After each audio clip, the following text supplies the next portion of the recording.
that piece of math, these vents might be anywhere up to 100,000 years old, right? Or this hydrothermal vent site, not any one particular vent. It reminds me a lot of. Why are they having us go to 3,000? Sorry. No, that's okay. Sorry, you were saying, Wayne? The chimneys remind me a lot of a geological formation that I saw in Nevada at a location called Fly Ranch. Oh, yeah? What were they? Apparently in like the 1910s or 1920s, some prospectors were drilling for water. Uh-huh. And they actually tapped into an underground reservoir that began spurting water. Ah, and that was mineral-rich water. Mineral-rich water. Yep. Yeah, and it's done that, and it's still doing that today. And it's the landscape in the middle of Black Rock Desert is just covered with this like 10-meter tall chimney that's just steaming with hot water coming out, and it's multicolored because of all of the minerals and stuff that it's brought up with it. And it's just fascinating. Oh yeah, no, that sounds very cool. It's very similar. It's a land version of a smoker. That's right. Water. That's right. So it's really cool. What I've found neat about the vents we were looking at today is how they run clear. The only vents I've ever had the chance to visit before with a Nautilus were what people call these classic black smokers that look like big industrial chimneys, and this was quite different.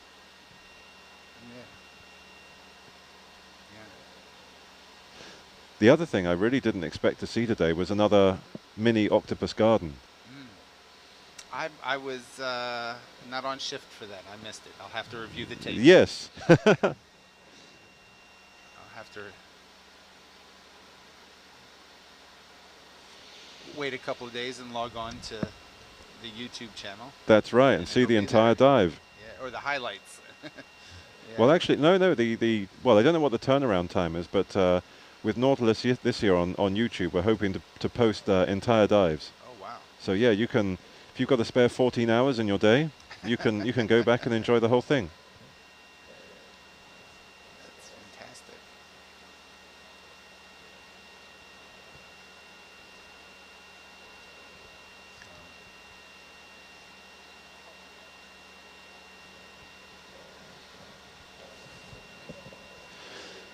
So another great question on Nautilus Live, and that is when we bring up biological samples, where do they end up? Well, we've got a few different places they ultimately end up, but a lot of these materials are processed in what's called the wet lab on board the Nautilus. We have a fully kitted out wet laboratory on board where people can process samples, perform measurements, and then essentially prepare them for transport and storage back to whichever laboratory they may be working in. Sometimes we freeze the samples as well. So we actually can do a pretty thorough processing on board. On the bow of the Nautilus on this trip, we actually have 2 shipping containers that are mobile laboratories from Woods Hole Oceanographic Institution. And essentially in there they have a whole microbiology lab in miniature. They have incubating ovens, they have sterilizing ovens, they have DNA sequencing tools, they have microscopes. And it was actually a lot of fun while we were en route to our dive site to get a tour of those facilities. Everything was tied down pretty securely when I went to visit it, but yeah, so what they're hoping to do there, the scientists, will be to actually culture some of the bacteria that they're hopefully collecting at some of these vent sites, maybe grow enough to do some initial sequencing, or then even to freeze samples of them to take back to Woods Hole and then perform more detailed measurements on.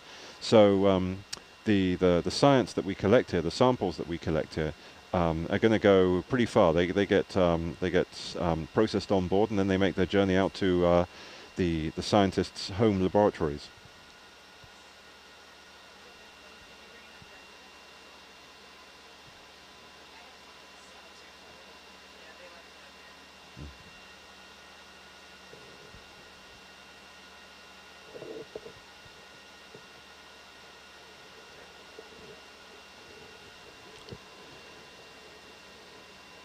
So another great question on Nautilus Live is how many years of each of you been with the Nautilus? Is this first year or is this many years for you?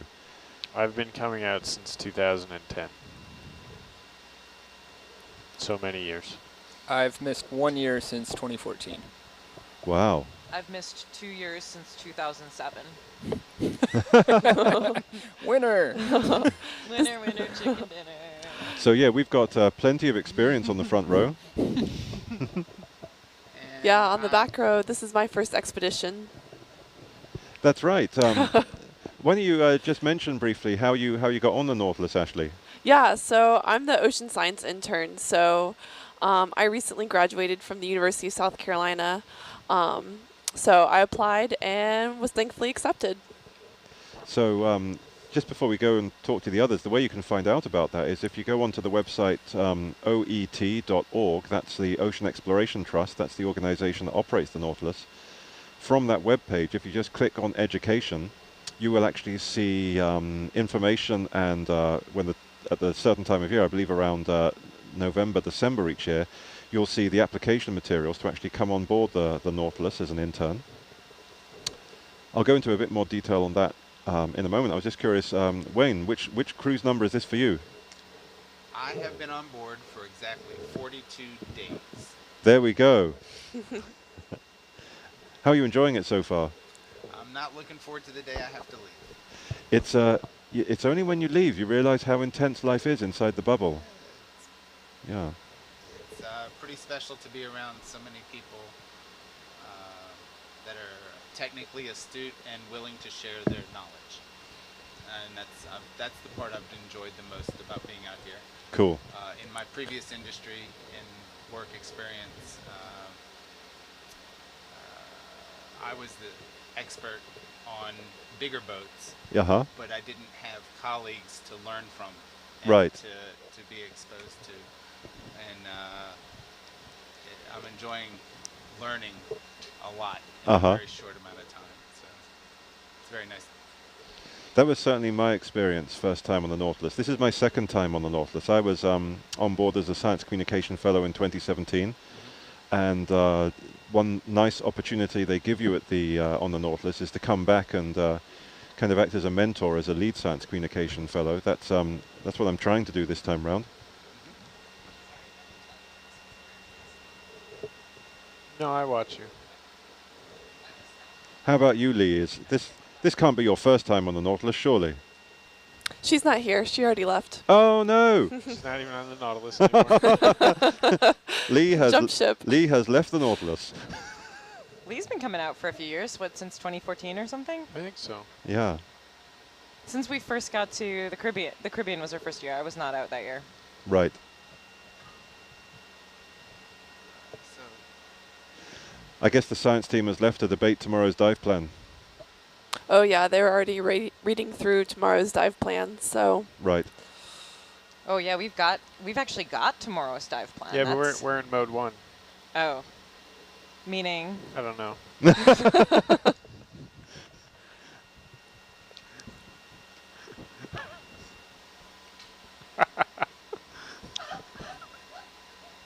she's all alone back there. Oh yeah, we can actually see you, Lee. Sorry, Ashley, back there. Give us a wave. All by herself.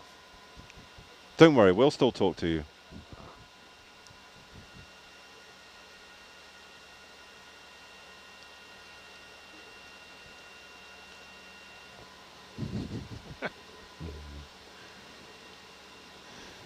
So what is our depth at the moment, guys? 1700. Okay, thank you. Stole my thunder. Can't believe it. Yeah, the Nautilus is a pretty good bubble. Yeah.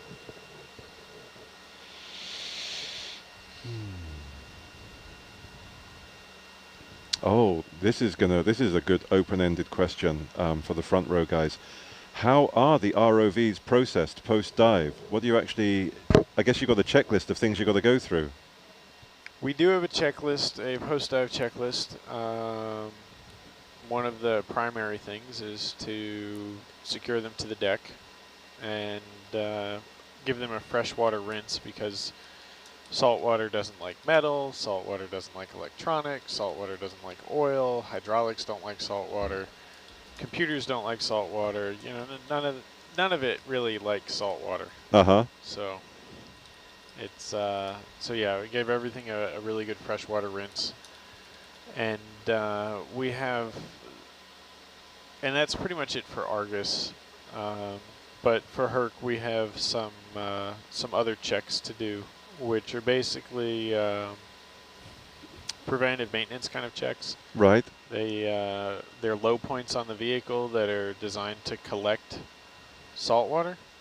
So we'll see if water is intruding into the vehicle at all. Oh, like traps, you mean? Yeah, usually it's through a through like a tube connection or a joint in the hydraulics, or through one of the crane seals in the thrusters. So yeah, we have that, and so we'll do water checks there, and that usually empties out our oil compensator, and so then we refill the oil compensator, and we have a whole list of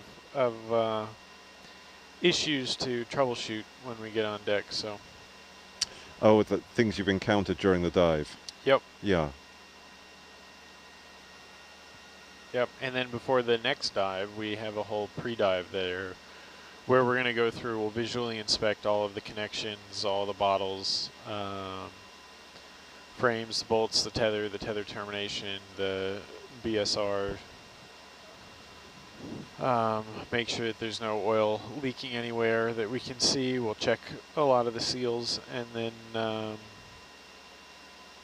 refill all of our oil reservoirs, and then we do a powered on pre-dive where we will turn on everything to make sure that it works. Okay. And is fully functional. And despite doing all of that, there are some things that you just can't quite test for, which is having a huge amount of pressure, or like a small air bubble and a huge amount of pressure trying to push its way, and so it'll push the salt water in as the air bubble collapses. And so if you have that in a connector, then you'll get a ground fault in that connector. So right, we're hoping that that's what happened with some of the issues, and so it'll be a quick fix, and some of the issues may be a little bit longer. Right. That was cool. Thanks for explaining that, Greg.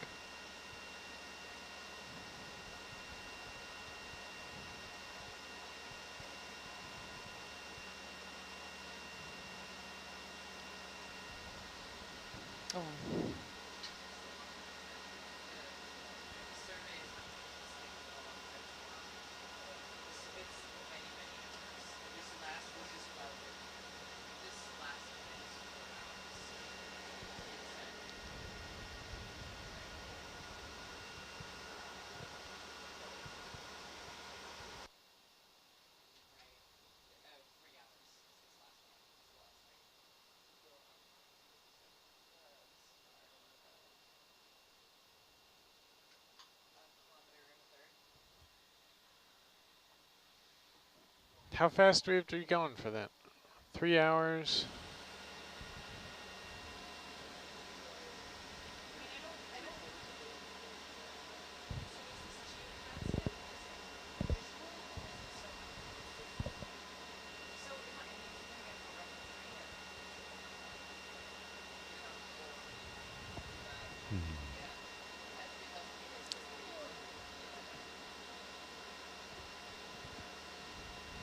Miles, you would have loved the Galapagos. I believe it. I tried to get on that cruise. The, you know, over 3,000 meters down and doing these massive transects, and then they're like, can you stop and sample this? It's so frustrating. Oh, yeah. We were doing some major on-the-fly sampling. You have to. Yeah, it's the only way to do it, because otherwise it was like an hour to get back to something. Yeah. Oh, could you just stop? We want to grab that. We would do that on DFO as well a little bit, not as much, but because we were going up those slopes and stuff. We would give them a countdown. Actually. Yeah. Oh yeah. You have to make a decision. Right. It was like, you know, like, because there's always debate about, is this valuable, is it not? You know, they have to make the decisions just on the images. But yeah, there was the all right, you have 5 seconds to make the decision. And if you do not make it, we're not getting it. Yep. And if you do want it, it's still going to be an hour. No, No, you like just we would, pick it up right then and there yeah, while you would everybody's be, flying by. You would be all set to, because you're basically streamed out as far forward as possible. And you'd get to a point where you would be tail to tail, and you wanted to have like grabbed it and have it tucked in at that point. And run for the goal line. At which point, then you can sprint back forward and stow it. And we got pretty good at that. But then Steve Carey had me grab what he knew to be glass, like obsidian, and had it in the arm, got it tucked, started going, and just... Oh, no. Just like a cloud of glass shards. Oh, man. And it was so disappointing because that was the only time that we had seen that, and we never saw it again the entire dive. Like, it was just, but you Sad. know, yeah, like to spend 2 hours to go back there, just Pick up each little shard. well, I mean, there was just kind of like a pocket of that stuff, and so we grabbed one piece, but if it hadn't, it was gorgeous, I'll tell you, from like with porch light on and just like glitter everywhere. Glitter. Subsea glitter bomb. Because it was right in front of the HD when it happened, like right, kind of like right there. And oh, man.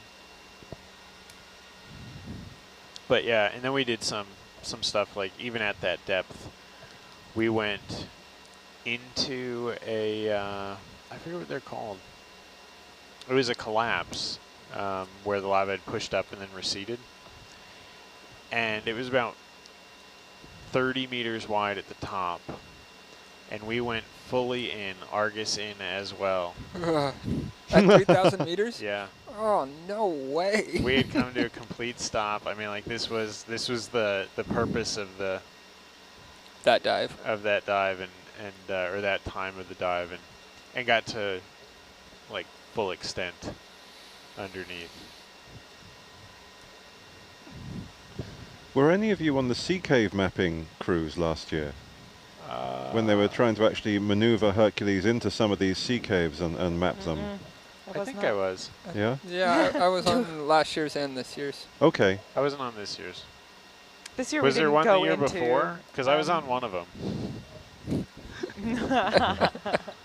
All the years kind of blur together.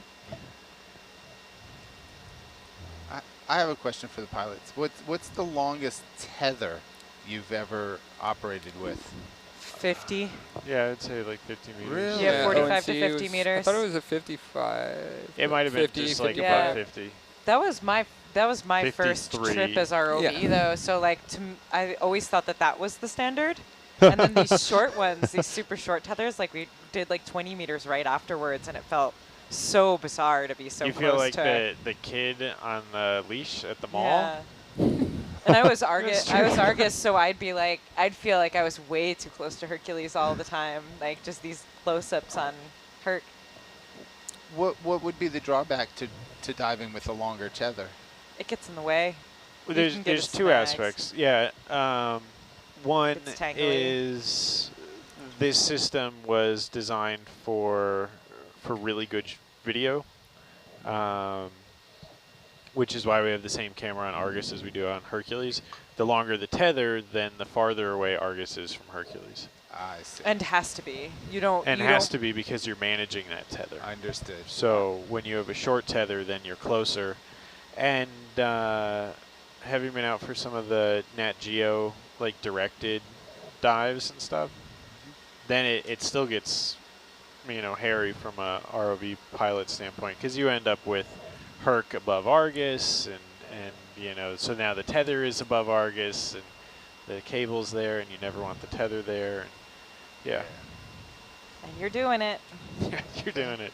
Like, we're not supposed to do this, but we're doing it this time. But you can use Argus to kind of like light something and then have Herc fly into it. And so that's how you get, if there's any footage of Herc in any of the Nat Geo documentaries where, or any documentary where somebody's flying in or Herc is flying in, you either have a separate sub or a separate vehicle that's doing that filming. Sure.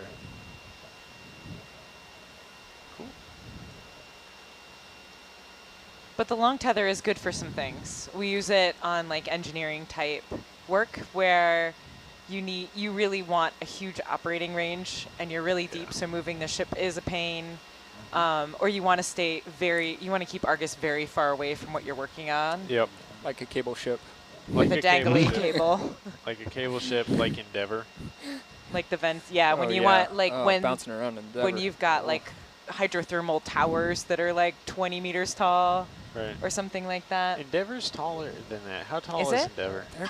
The biggest ones of Endeavor was it was Godzilla Yeah. Endeavor. That was about 40 meters before 40 it meters collapsed. tall. So if you got Herc working around inside those, you really want to keep Argus above and away. We my very first experience with Endeavor and Godzilla was they were like, oh yeah, you're going up the slope towards Bambi, which is the little one, and it was not Bambi, it was Godzilla.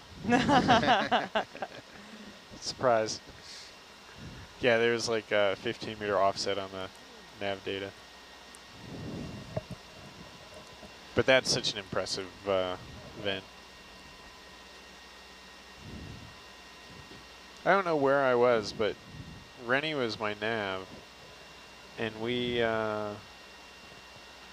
found a vent that was like 4 to 6 chimneys, and they were all only, maybe 4 centimeters in diameter. A little bit more, a little bit less.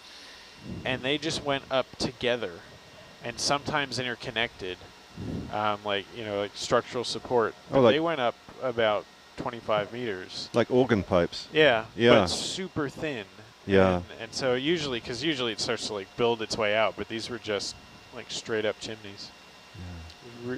It was the svelte vent. I think I'm going to speed us up here. Okay.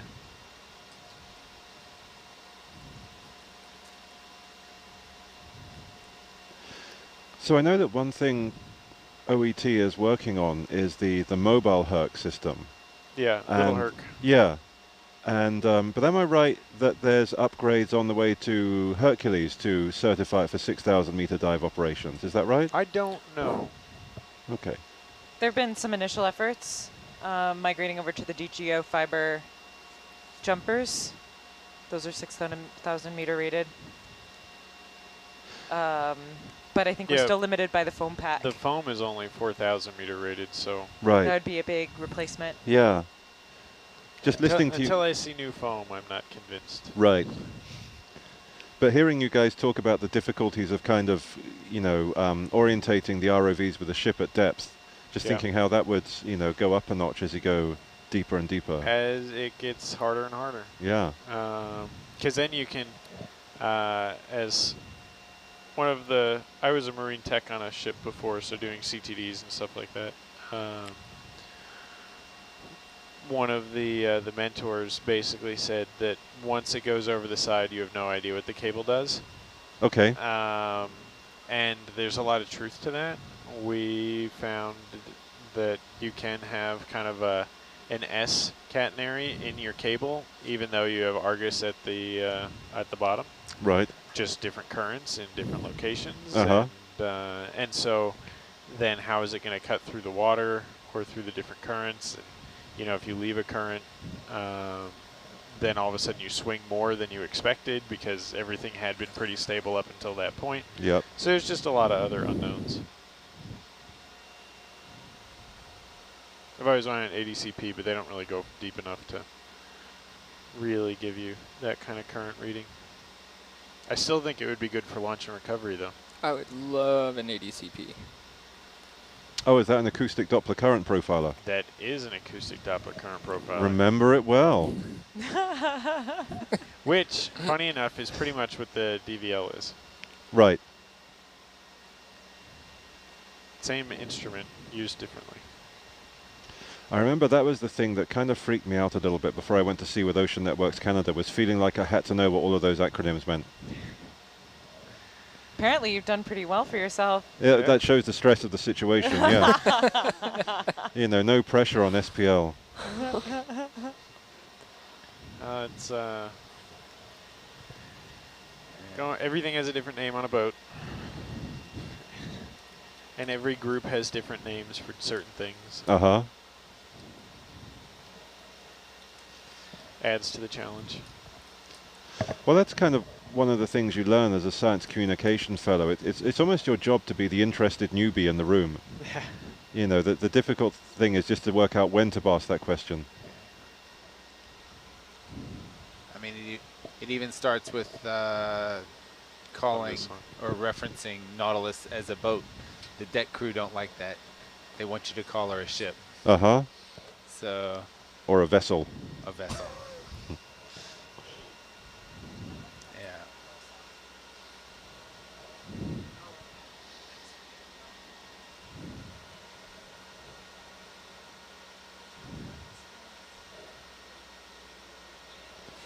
So Ashley, how are you doing back there? I'm doing good. Just watching all these little plankton in the water column. We haven't forgotten about you.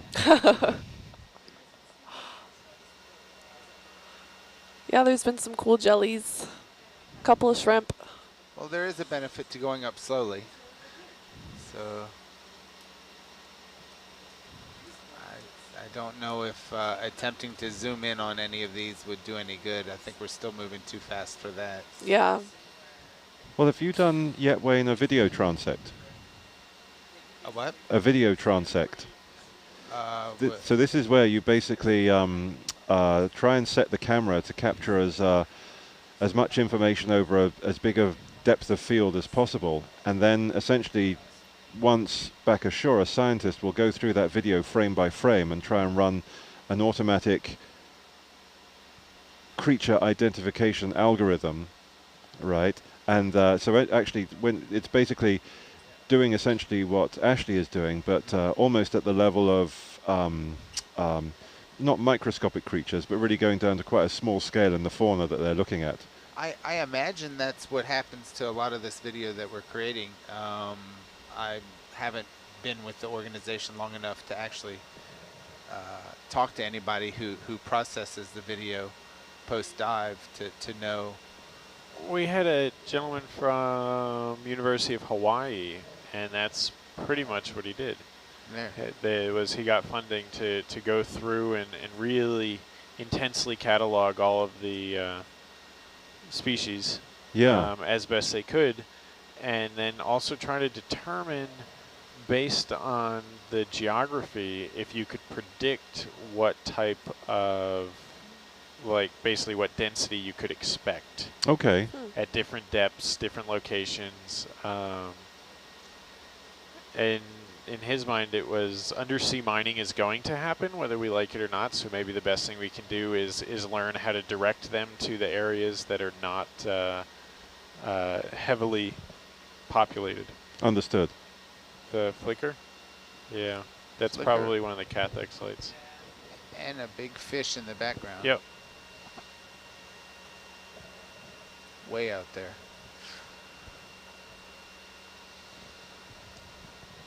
Okay. And he's probably right. Like, we're not going to stop undersea mining, but if we can direct it to the areas that we know to be less diverse, yeah. Oh. Oh. It's not that one. No, That's it's a port. That's a big red.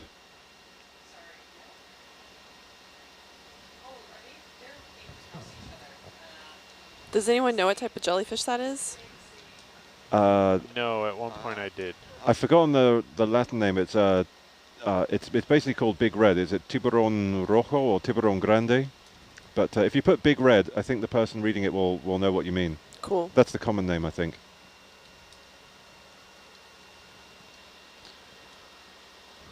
Well, let's write it down.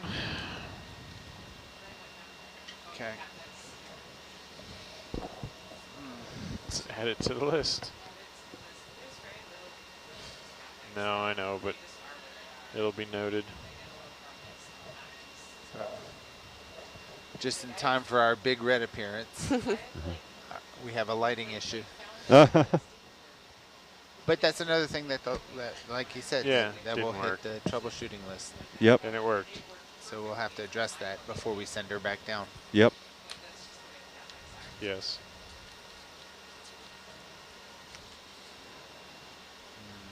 So just to the ROV Yes, I pilots. should do numbers. I don't know if you remember Will Sellers, but Yep. Will says hi on Nautilus Live. Hey, Will. Hi, Will. If I try and speak for him, it's going to be a low bit rate conversation, but yeah, he may say hi back.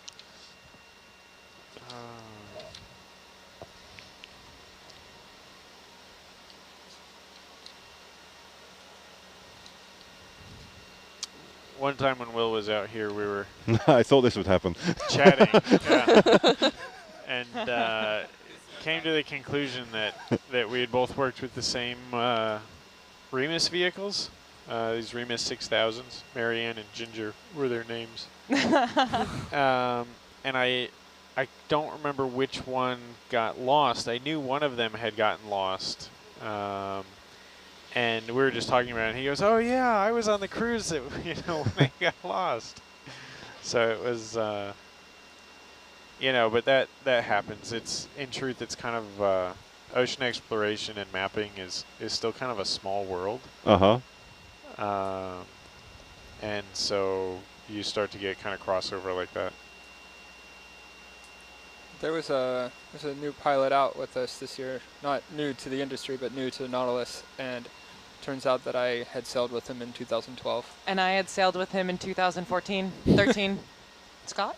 Yep. Yeah, you had sailed with him too? Yep. Just like on a Jason cruise? No, it was on the Schwest holiday. It was part of pre-eco gig. Okay. Yeah, I'd sailed with him on another cruise when Jason was on the Thompson and the Nautilus. It was ONC. Nice. I think it was ONC. Yeah, because that's when Jason and Herc Jason side by and side. Yeah, I think so. The Thompson. That would have been 15? 15 was my first. No, yeah, 14? 14, Nautilus was still Gulf of Mexico. 15 then. Weird. No, that seems weird. Something's not right here. 15 was my. God, 15. Yeah, it was 15. Right before I went to Palmer Station. And then 16 was my first year as ROV on Nautilus. All the years like blend together. I guess I'm still low numbers. I can kind of keep most of my cruises separate. The time will come. Your time will come, young think grasshopper. I have over a year on Nautilus alone and about Yeah. about a year on other vessels. Yeah. No, you have a ton of sea time. You've been out a lot. So when you guys go onto a different ship and you're piloting different ROVs, how kind of transferable are the skills, and how much is it really ROV specific? I mean, Greg and I have both been both marine techs and ROV. And I think the troubleshooting and the safety stuff is very transferable. Your ability to troubleshoot. Yeah, but I'm going so fast. Fine, okay. All right, doctor. A lot of it's transferable, and it really depends on kind of like the GUI, the graphical user interface. Like, how are you interacting with the ROV? Different arms have different controllers, and like if you've practiced and learned specifically on one, then it's kind of like, well, my muscle memory is to go here, but that's not right. Okay, so it's maybe like going from stick to automatic. It's a good, I think a good example would be kind of if you're playing the same video game. I'm not a big video game player, but this is why it's my guess. And you were playing the same video game and you were used to playing it on PC. Yep. And then, but your buddy had a PlayStation. You know, now you have to use a PlayStation controller. Like, you know how to do it, but like your fingers aren't doing what you want them to do I to hear make you, it yeah. happen. Yeah. I'm sorry?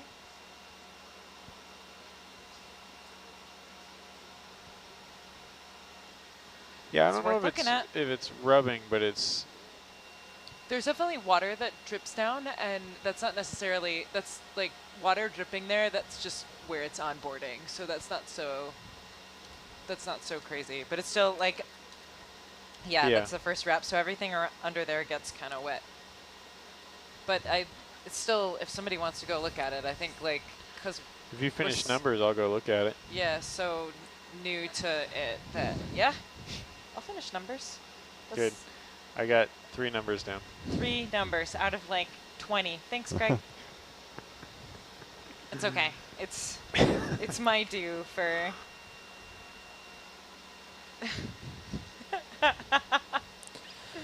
Okay.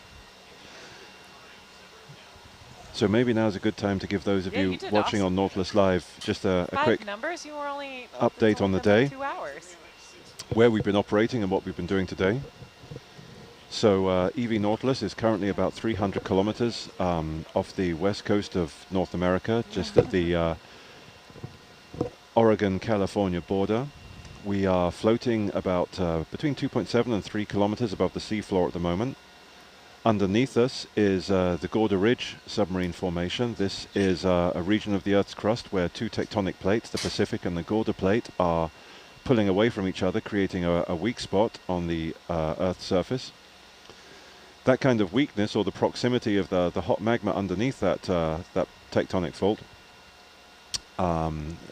gives rise to a wide range of what we call hydrothermal vent phenomena, where seawater percolates down through the rock, is heated in the proximity of these hot rocks, and then rises buoyantly to the surface again to come out as these variety of features that we call diffuse flow or hydrothermal vents, or even large chimneys. We spent the day investigating a particular site called Seacliff. Our visit today was the first time that ROVs had visited this site in about the last 13 years. So we've had a pretty exciting day just rediscovering the site, doing a quick visual map of the site, and then, pardon me, moving on to creating actually a very novel and interesting high-resolution sonar map using a sonar system mounted on Hercules, one of our ROVs, that really gives an amazing impression of the site that we're visiting underwater. We've then been cataloging as we've going along, noticing the sites of high temperature focused flow or perhaps lower temperature diffuse flow. We've at those sites of diffuse flow, we've deposited a couple of microbiological experiments that we will hopefully retrieve later in the week. We've also started to characterize with detailed measurements the temperature in some of these vent sites. That allows us to plan some of our operations for later in the week with particular experiments that need respectively either high temperature or low temperature vents to perform the science. And then each day we're operating a pretty regular dive schedule, so we like to have the ROVs back on deck typically somewhere between 8 and 9 o'clock in the evening. That gives us an opportunity to then prep them and stand by for resuming the dives at 4 AM the following morning. That's certainly what we're going to try and do this evening. So at the moment, our vehicles are ascending through the water column. Based upon our rate of ascent, we're kind of looking at a time for the ROVs to be back on deck somewhere around maybe 9 o'clock this evening. So that's about an hour and a half, hour and 45 minutes from now.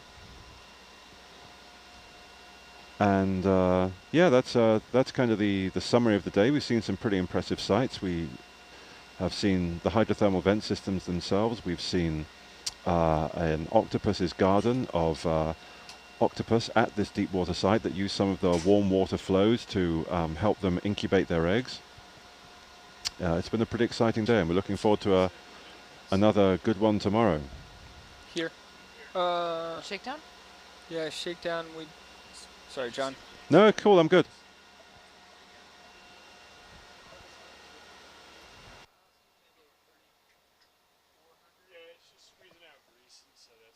Yeah, we've only had the like factory.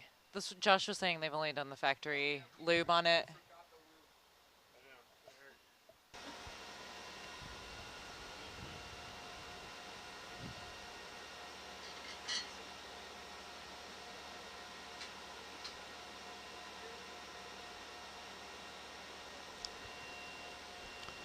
So just a quick question on Nautilus Live. We're still taking your questions at the moment, so keep sending them in if you're watching us. These blue water ascents and descents give us a great opportunity to actually spend the time talking to you guys. So the question I'm looking at the moment is, are all of the vents in this area clear, or are some of them like the large black smokers you see in the media? Well, that's one of the interesting things about this site, is that a number of these vents, even the higher temperature ones, do appear to be running clear. That would suggest that they are not carrying such a large or heavy load of dissolved minerals that precipitate out as soon as the vent water hits the cold ambient seawater. That makes them interesting in their own right.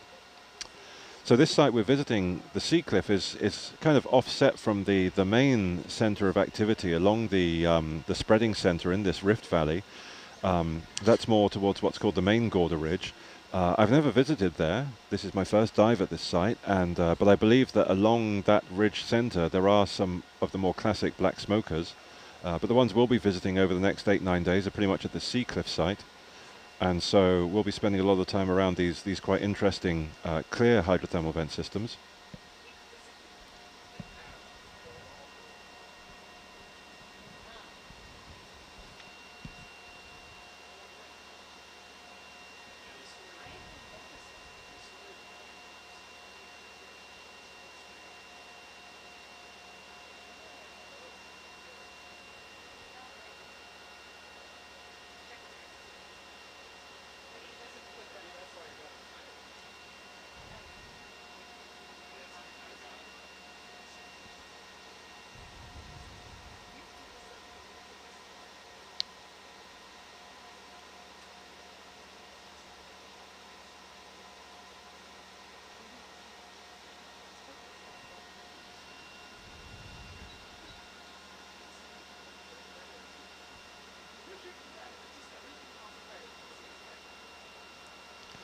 So unfortunately, as far as science communication goes on this dive, I've got a few duties I'm going to have to look to outside of the control van in a moment. So I will be signing off, and what that means is we won't be taking your questions anymore.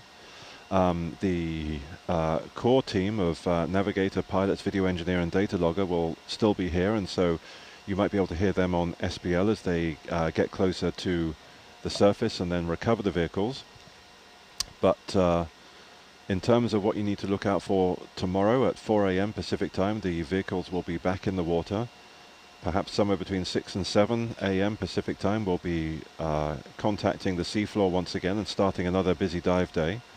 So on that note, I hope you guys watching have had a good day, and we look forward to following on with more of your questions tomorrow. So thanks a lot.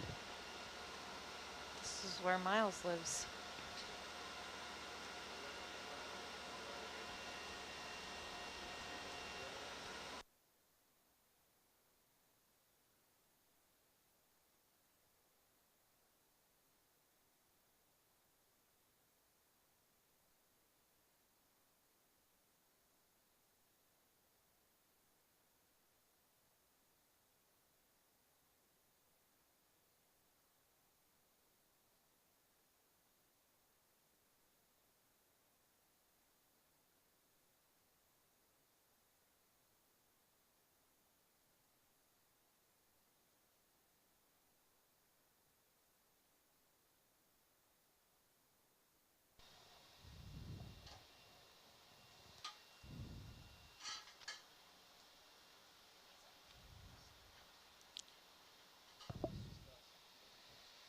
All right. No SCF. We are unsupervised. Woo!